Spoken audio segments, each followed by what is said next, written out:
港電車降りた時から青森駅を行きの中、北へ帰る人の胸は誰も無口で、海なりだけを聞いている。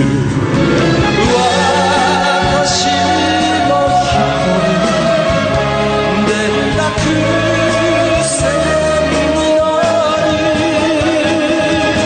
凍えそうな顔で見つめ泣いていました。津軽海峡冬景色、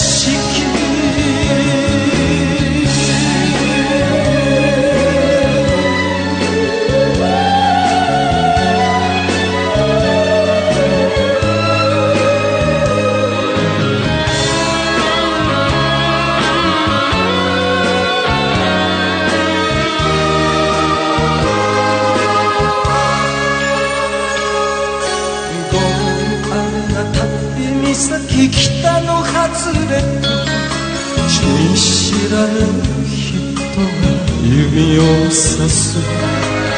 息で曇る窓のガラス拭いてみたけど、遥かに霞見えるだけ。